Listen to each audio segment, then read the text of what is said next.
Hello guys, Assalamu alaikum. Adil Afzal here from MFX Studio. Today we are going to learn this.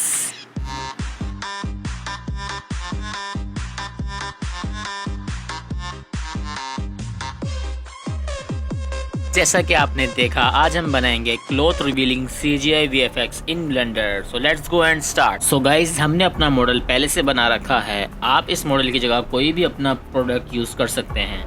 So first of all हम अपने model का dummy model बनाएंगे.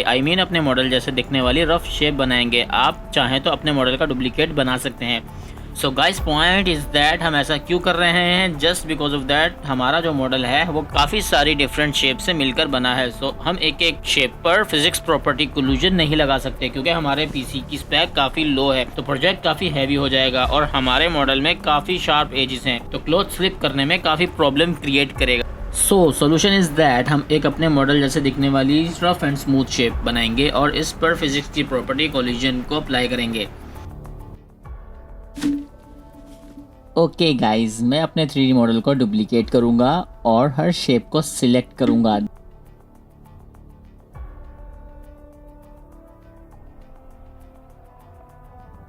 Then empty shape को control press करके deselect करूंगा and then control J press करके join merge कर दूंगा और एक शेप बना लूँगा. देन इसको स्केल अप करूँगा ताकि हमारी ओरिजिनल 3D मॉडल इस डमी मॉडल से कवर हो जाए. हमें इस लेआउट में काम करने में थोड़ी प्रॉब्लम आ रही है. मैं इस लेआउट को थोड़ा क्लियर करूँगा ताकि हमें अच्छे से कंपोजिशन दिखाई दे.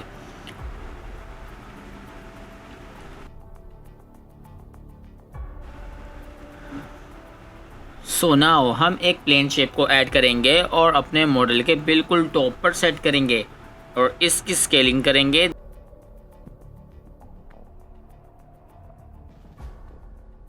देन टैब प्रेस करके एडिट मोड में जाएंगे और राइट क्लिक करके सब डिवाइड कर देंगे. देन नंबर ऑफ कट को 70 से अबव रखेंगे. आप जितना ज़्यादा रखेंगे क्लॉथ सिमुलेशन उतनी ही स्मूथ होगी. It's depend on your PC spec.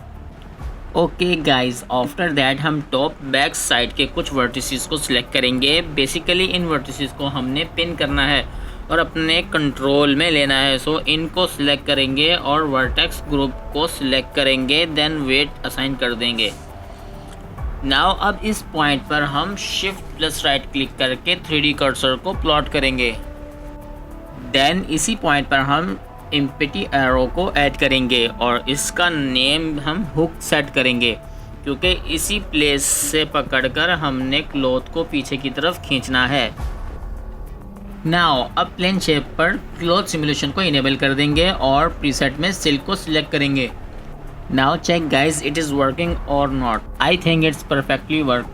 अब हम शेप टैब में आएंगे और अपने पिन ग्रुप को सिलेक्ट करेंगे. इससे क्लॉथ उस तरफ से पिन हो जाएगा. Now check guys, cloth is perfectly pin. Now हम थोड़ी सी कोलिजन क्वालिटी को इंक्रीज़ करेंगे और सेल्फ कोलिजन को इनेबल कर देंगे.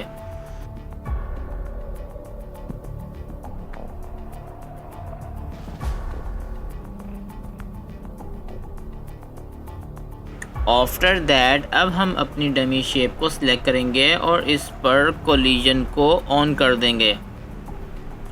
Now check guys, it's look very bad because our dummy model is not smooth.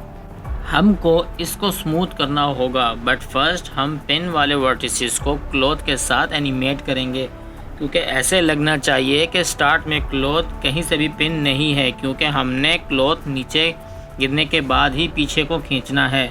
सो इस चीज़ को हैंडल करने के लिए हम अपनी क्लॉथ शेप पर हुक मॉडिफायर को ऐड करेंगे और इस मॉडिफायर को ड्रैग करके फर्स्ट पर लाएंगे और ऑब्जेक्ट में हुक को सिलेक्ट करेंगे और वर्टेक्स ग्रुप में अपने ग्रुप को सिलेक्ट करेंगे.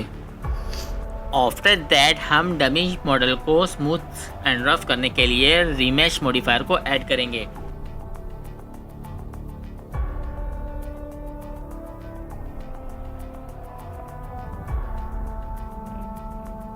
और वॉक्सल साइज को अपने लिहाज से एडजस्ट करेंगे.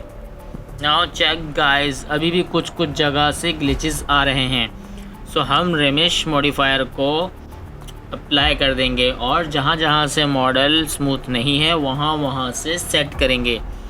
जस्ट शेप को ऐसा बनाएं कि जो हमारा क्लॉथ है वो किसी एज में स्टक ना हो।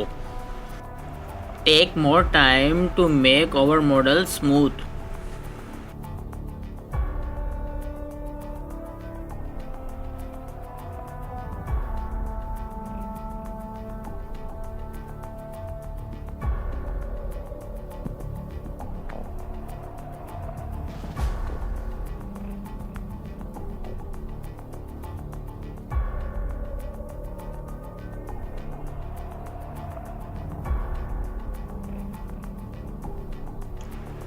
Okay guys, now check, I think it's look pretty good.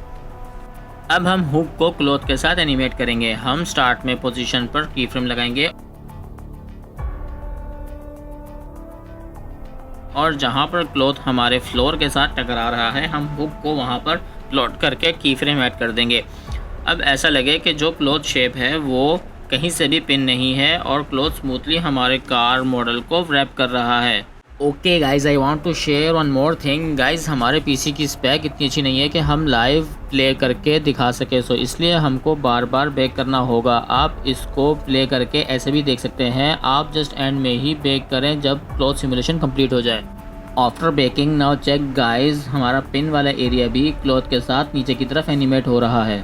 Okay guys, जब क्लॉथ पूरी तरह से गिर जाएगा तो हम हुक एरो को बैक साइड की तरफ एनिमेट करेंगे। हम क्लॉथ के गिरने के बाद 100 फ्रेम का गैप देंगे और पीछे की तरफ मूव करके की फ्रेम ऐड कर देंगे। आप अपनी मर्ज़ी से जितने फ्रेम का गैप देना चाहे दे सकते हैं।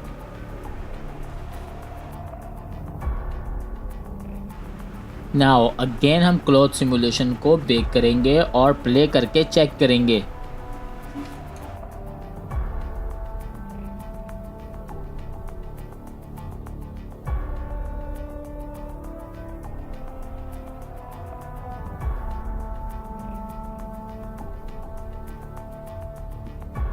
Now check guys, it's looks so realistic and outstanding. Now अब हम अपनी डमी शेप को हाइड कर देंगे। हम ऑब्जेक्ट प्रॉपर्टीज़ के टैब में आएंगे और रे विजिबिलिटी के ऑप्शन में कैमरा को डिसेबल कर देंगे और इस डमी शेप को हाइड कर देंगे ताकि यहाँ पर नज़र ना आए। Now we are getting one more problem. हमारा जो क्लॉथ है वो फ्लोर के साथ इंटरेक्ट नहीं कर रहा। सो सोल्यूशन इज़ दैट हम फ्लोर को पी प्रेस करके सेपरेट कर देंगे और इस पर भी फिजिक्स प्रॉपर्टी कोलिजन को इनेबल कर देंगे। हमने फ्लोर पर कोलिजन इसलिए इनेबल किया है ताकि क्लॉथ फ्लोर से टकराकर रुक जाए। देन अगेन क्लॉथ शेप की ओल्ड बेकिंग को डिलीट करके न्यू बेकिंग करेंगे।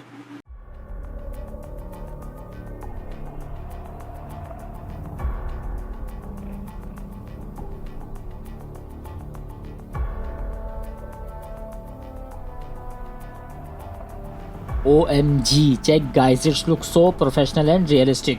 Our product revealing CGI VFX is completed. अब हम अपने सीन को रेंडर व्यू में चेक करेंगे। जो लाइट्स लेयर हमने हाइड की थी इनको अनहाइड करेंगे। Outstanding guys.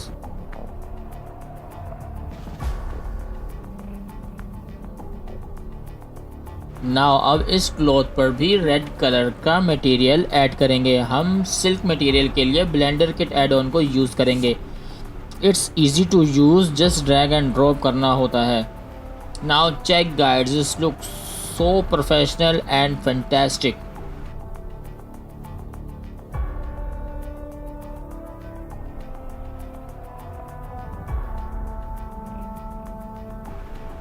Okay guys, now अब अपने प्रोजेक्ट को सेव करेंगे और सिंगल इमेज में रेंडर करेंगे।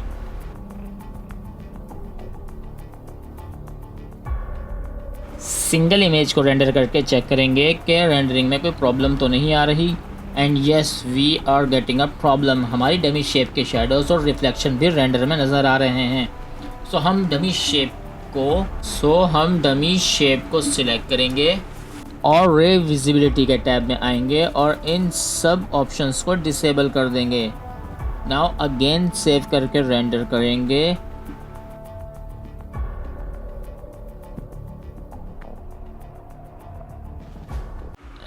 It's perfect.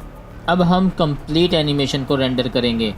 हम रेंडर सेटिंग में आएंगे, पाथ सेट करेंगे और पीएनजी फॉर्मेट को सिलेक्ट करेंगे और सेव करके रेंडर कर देंगे। Guys remember that one thing, over tutorial is just an idea and I think I did my best. So now is your turn. आप अपने स्किल यूज करके और ज़्यादा एफर्ट लगाकर इसको और eye catching and professional CGI VFX बना सकते हो। It's totally up to your passion for learning these skills. After rendering, now check how it's look like. Lights, camera, action.